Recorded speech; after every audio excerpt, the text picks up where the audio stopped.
যিনি আমার ক্যান্ডিডেট ছিলেন, তিনি বক্তব্য দিয়েছেন বিএনপিকে খোঁচাখুচি কইরেন না। আরে আমি হানজালা বিএনপিকে খোঁচাখুচি করলে বিএনপি দেশে থাকতে পারবে না। আপনারা রাজনীতি করেন শিবচর উপজেলা নিয়ে, হানজালা রাজনীতি করে গোটা বাংলাদেশ নিয়ে। আপনারা চিল্লা চিল্লি করবেন গ্রামে খেতে, হানজালা চিল্লা চিল্লি করবে বাংলাদেশের পার্লামেন্টে। আমার চুপ করে থাকা মানে বারবার বলছি এটা কোনো দুর্বলতা নয়। আমি নতুনত্বের রাজনীতি চাই। আমি শিবচরে কোনো প্রতিহিংসা, আধিপত্যের রাজনীতি আগামীতে দেখতে চাই না। আমি গত কয়েকদিন যাবৎ ভালো মতো খেয়াল করছি যে আমাদের কিছু ভাইরা তারা খুব লেখালেখি করছেন এবং খুব কথা বলছেন। তারা অন্য কেউ নয়, তারা আমার শিবচরের বিএনপি ভাইয়েরা। কিন্তু আমি তাদেরকে একটা কথা বলতে চাই, আপনারা কি এটা মনে করছেন না যে আমি হানজালা নির্বাচিত হওয়ার পর আমার একটা নেতৃবৃন্দ কারোর সাথে কোনো খারাপ ব্যবহার করে নাই? আমার একটা নেতৃবৃন্দ কাউকে হুমকি ধামকি দেয় নাই। আমি হানজালা এমপি হওয়ার আগে যে আমার কতটুকু পাওয়ার ছিল এই শিবচরের মাটিতে, এটা কি আপনারা দেখেন নাই? তাহলে আপনারা কি মনে করছেন আমি চুপ করে আছি? কারণ আমি শান্তি চাই। আমি শিবচরের প্রত্যেকটা মানুষকে নিয়ে কাজ করতে চাই। আমি শিবচরের প্রতিটা দলের সদস্যদেরকে নিয়ে কাজ করতে চাই। আমার চুপ করে থাকা মানে আমার কোনো দুর্বলতা নয়। যদি মনে করেন হানজালার চুপ করে থাকা দুর্বলতা, তাহলে সেটা আপনাদের ভুল, আপনাদের চিন্তায় ভুল ধরেছে।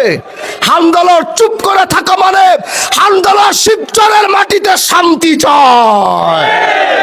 এজন্য বলছি, আসুন ভালোবাসা নিয়ে কাজ করি, আসুন কাঁধে কাঁধ মিলিয়ে কাজ করি। আমার জায়গায় যদি আজকে অন্য কেউ হতো, তাহলে আপনাদের কাউকে বাড়ি ঘরে থাকতে দিত না। আমার জায়গায় যদি অন্য কেউ হতো, কাউকে ঠিক মতো চলতে দিত না, বাড়ি ঘর থেকে বের হতে দিত না। আমি আপনাদের বাক স্বাধীনতা দিয়েছি, আমার নামে লেখালেখি করবেন। আমি সেই স্বাধীনতা শিবচরের মানুষকে দিয়েছি। আগের এমপির বিরুদ্ধে দেশের একজন কেউ কলম ধরতে পারে নাই। আমি এই শিবচরের মানুষকে সেই বাক স্বাধীনতা দিয়েছি। গঠনমূলক যদি সমালোচনা থাকে আপনারা করেন, আমার কোনো আপত্তি নাই। আমি শিবচরের সাংবাদিকদেরকে আমি সেই বাক স্বাধীনতা দিয়েছি, সেই কলম চালানোর অনুমতি দিয়েছি। যদি গঠনমূলক আলোচনা হয়, আপনারা আমার বিরুদ্ধে উঠান। আমি জবাবদিহিতার মধ্যে থাকতে চাই, আমি জবাবদিহিতার বাইরে কোনো কাজ করতে চাই না। এজন্য প্রিয় ভাইরা আমার, আমরা সুন্দর একটি সমাজ চাই, ইনসাফ ভিত্তিক একটি সমাজ চাই।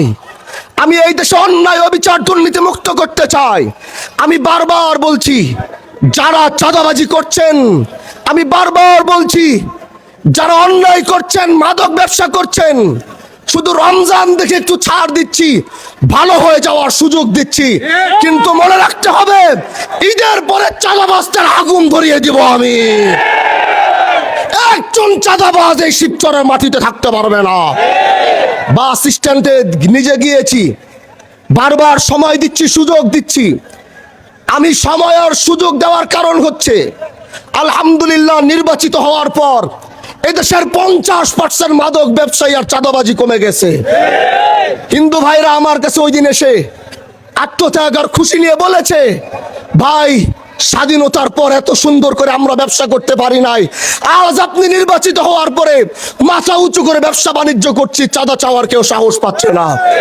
মাননীয় প্রধানমন্ত্রী জনাব তারেক রহমান সাহেবকে আমি বলবো, এই কথা আজকে আমি গ্রামে বলছি, আগামী কালকে পার্লামেন্টে দাঁড়িয়ে বলবো, আপনার নেতৃবৃন্দকে সামলান, এরা বিএনপির মান সম্মান ইজ্জত সব ডুবিয়ে দিবে। যদি কন্ট্রোল করতে না পারেন, তাহলে তারা আপনাদের আগামী রাস্তা রুদ্ধ করবে। যেই সুন্দর বাংলাদেশ গড়ার স্বপ্ন নিয়ে আপনারা নেমেছেন, এরা বাংলাদেশের সেই স্বপ্ন আপনাদেরকে পূরণ করতে না দিয়ে জাতির সামনে আপনাদেরকে ভুল প্রমাণ করবে। এজন্য কাঁধে কাঁধ মিলিয়ে আগামীর বাংলাদেশ, আগামীর শিবচর গড়ার জন্য প্রস্তুত আছি তো ইনশাআল্লাহ। আমরা নেতা নিয়ে চলি নাই, আমরা কর্মী নিয়ে চলেছি। আমাদের পাওয়ার কোনো নেতার মধ্যে ছিল না, আমরা সাধারণ জনগণ নিয়ে চলেছি। আর আমরা যে বিজয় হয়েছি, এটা সাধারণ জনগণ নিয়ে বিজয় হয়েছে, কোনো নেতা নিয়ে নয়। শিবচরের মাটিতে বড় বড় দলগুলো একসাথে হয়েছিল আমাদেরকে বৃদ্ধাঙ্গুল দেখানোর জন্য, কিন্তু শিবচরের মানুষ তাদেরকে বৃদ্ধাঙ্গুল দেখিয়েছে। তাহলে 32 বছরের রাজনীতি টাকার মাধ্যমে অর্জন করি নাই। 32 বছর আধিপত্যের রাজনীতি ভেঙে দিয়েছি।